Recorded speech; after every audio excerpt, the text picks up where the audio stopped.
एक दिन एक खूबसूरत गांव में, जहां पहाड़ों के पीछे बसे एक छोटी सी लड़की माया रहती थी।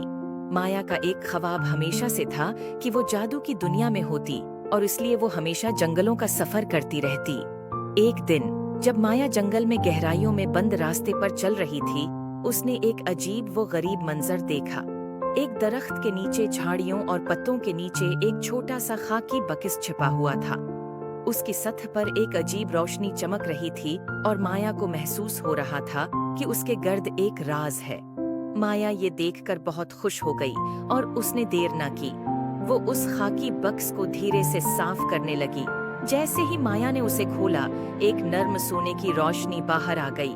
बक्स में एक छोटा क्रिस्टल गेंद लटक रही थी, जो महसूस हो रही थी जैसे वो दिल से जलते हुए हों। माया ने गेंद को हाथ में लिया और उससे एक अजीब रोशनी महसूस की। अचानक दुनिया घूमने लगी और फिर उसने महसूस किया कि वह एक जादुई जंगल में है। वहाँ दरख्त बातें कर रहे थे और रंगीन फूल हुआ में नाच रहे थे।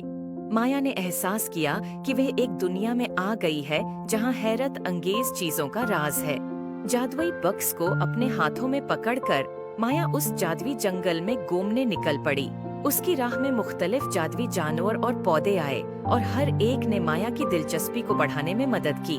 आखिरकार माया जादुई जंगल के दरमियान तक पहुंच गई। वहां एक शानदार क्रिस्टल का महल था, जिसकी टावरें धूप में चमक रही थीं, और इस सब के बीच में एक अक्लमंद बुजुर्ग खड़ा था जो जंगल के जादू का मुहाफिज था।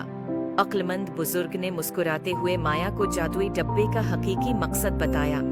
ये जंगल के कदीम मुहाफिजों का तहफा था, जो खालिस दिल और बहादुर रूह वालों को सौंपा जाता था। इसकी ताकत जादू में नहीं, बल्कि इस सफर में थी जो उसने मुतासिर किया।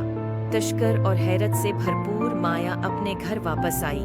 इसके दिल में नई हिकमत और हैरत की रोशनी भरी हुई थी, और अगरचा उसने जादुई जंगल को पीछे छोड़ दिया था, लेकिन उसकी जादुई मेहमान की यादें हमेशा इसके साथ रहेंगी, इसे याद दिलाते हुए कि हकीकी जादू खुद पर यकीन और तखय्युल की ताकत में है। उम्मीद है आपको स्टोरी पसंद आए होगी। Thanks for watching. Please like and subscribe my YouTube channel.